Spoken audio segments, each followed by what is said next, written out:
Сәлем достар, бүгін біз сіздермен тең үдемелі қозғалыс кезіндегі кинематиканың негізгі түсініктермен танысамыз. Яғни біз сіздермен 7-ші сыныпта бастамасын өттік кинематиканың негізгі түсініктерінің, 9-ші сыныпта жалғастырдық, ал бүгін біз жинақтап барлығын қайтадан толықтырып өтетін боламыз. Яғни бұл жерде біз тек қана үдемелі қозғалысты қарастырамыз. Яғни үдемелі қозғалыс дегеніміз уақыт өтуіне байланысты жылдамдығына белгілі бір мәнді қосып отыратын қозғалыс деген сөз. Яғни жылдамдығы уақыт өткен сайын артады. Егер жылдамдығы бірдей уақыт аралығында бірдей шамаға артатын болса, біз бұндай қозғалысты тең үдемелі қозғалыс дейміз. Яғни мынандай. Егер бірдей уақыт аралығында, яғни тең уақыт аралығында оның жылдамдығы тең шамаға, яғни артатын болса, бұндай қозғалысты біз тең үдемелі қозғалыс деп атаймыз. Яғни жылдамдығы оның тең шамаға артып отырады, тең уақыт аралығында. Мысалға, 2 секундта ол жылдамдығына 10 метр секунд қосса, келесі 4 секунд уақытта ол бастапқы жылдамдықпен салыстырғанда 20 метр секунд жылдамдық қосады деген сөз. Демек, бұндай қозғалысты біз тең үдемелі қозғалыс дейміз. Яғни тең үдемелі қозғалыс кезіндегі басты шарт, ол жерде үдеу нөлден үлкен болады, үдемелі қозғалыс болған үшін, және үдеудің мәні тұрақты болады. Бұндай қозғалысты біз тең үдемелі қозғалыс деп атайды екенбіз. Енді тең үдемелі қозғалыстың не екенін түсіндік, ал тең үдемелі қозғалысты сипаттайтын негізгі шамаларға тоқталайық. Бірінші, әрине үдеу. Тең айнымалы қозғалыстардың бәрінде үдеу маңызды, және екіншісі, оның лездік жылдамдығы. Яғни 2 секундтан кейінгі жылдамдығы, немесе оның 5 секундтан кейінгі жылдамдығы, соны қалай табамыз. Одан кейін оның орын ауыстыру.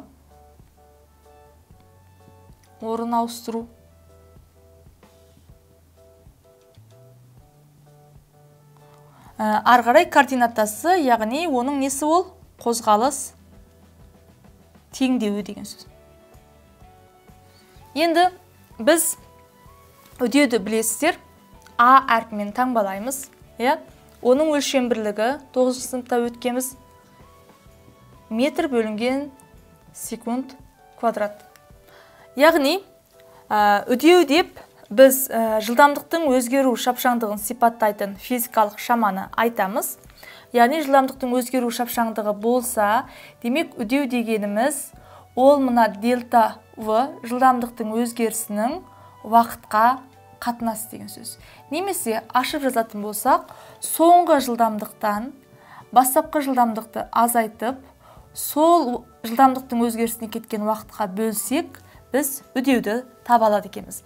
Енді келесі лездік жылдамдық, яғни кез келген уақыт мезетіндегі жылдамдықты қалай есептейміз.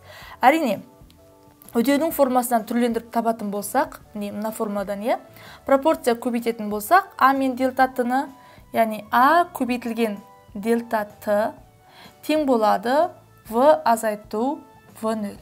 Демек, осы жерден В-ны тапсақ, кез келген уақыт мезетінде, ол онда В0 қосылған А Т-ға тең болады екен. Яғни, лездік жылдамдықты осы формула арқылы есептейміз. Келесі орын ауыстыру. Яғни, орын ауыстыруды есептеген кезінде біз мынандай формуламен есептейміз. S тең V0 Т қосамыз А Т квадрат бөлінген 2. Немесе орташа жылдамдықтың формасынан шыққан, яғни бастапқы және соңғы жылдамдығын қосып 2-ке бөлсек, тең айнымалы қозғалыстың орташа жылдамдығын есептей аламыз. Осымен Т-ны көбейтеміз. Яғни орын ауыстыруын есептеу үшін осындай форманы пайдаланады екенбіз. Ал координаталарын есептеу үшін, яғни X, бұл X алынған X0 деген негізінде S-ті береді ғой. Демек, X-іміз X0 қосылған S деген сөз. Онда X0 қосылған V0 Т қосылған А Т квадрат бөлінген 2. Яғни осы теңдеумен біз кез келген уақыт мезетіндегі оның координатасын таба алады екенбіз. Енді біз бұл тең үдемелі қозғалыстың ерекше жағдайын қарастырғанбыз. Ол ерекше жағдайы еркін түскен дененің қозғалысы. Яғни оның ерекше болатын себебі бұл жердегі үдеу, ол еркін түсу үдеуі, яғни ауырлық күш үдеуіне тең. Ол жағдайда бізде А тең болады G-ға. Бұл яғни тең үдемелі қозғалыстың ерекше жағдайы. Яғни А мен G тең болатын жағдайда біз бұл қозғалысты еркін түсу деп атадық. Еркін түсу деп аталатын себебі бұл жерде бұл қозғалыс басқа ешқандай күштің әсерінсіз тек қана ауырлық күшінің әсерінен жердің центріне бағытталып тік төмен қарай қозғалады екен. Сол себепті бұны біз еркін түсу деп атаймыз. Ал енді әрине тік төмен бағытталса, ол белгілі бір биіктіктен түссе, көп жағдайда бізде бұл жерде болатын өзгешелік мынау S-ті H деп белгілейміз. Көп жағдайда ол бастапқы жылдамдықсыз болатындықтан, көп жағдайда бұл жердегі биіктікті, яғни H-ті біз G-ті квадрат бөлінген 2 деген формамен есептейміз. Өйткені А-ның орнында бізде G тұр деген сөз. Яғни осы формамен есептейміз. Және келесі өзгеріс жылдамдыққа келген кезінде тағы да үдеудің орнына G-ді алып, біз V тең болады V0 қосылған G-ті деген формамен есептейміз. Ал келесі үдеуге келетін болсақ, әрине бұл жерде де G-іміз тең V азайту V0 бөлінген соған кеткен уақыт, дельтаты. Көп жағдайда бастапқы жылдамдықсыз болатындықтан ол V бөлінген дельтаты. Әрине бізге көбінде G-ді анықтауға емес, керісінше V-ны анықтауға келеді. Демек V-мыз бізде G көбейтілген дельтаты деген формуламен G анықталады екен. Сонымен қатар бұл жерде енді координатасы қалай жазылады? Әрине, ол вертикал бағытта болғандықтан біз көбінесе оны Y деп белгілейміз.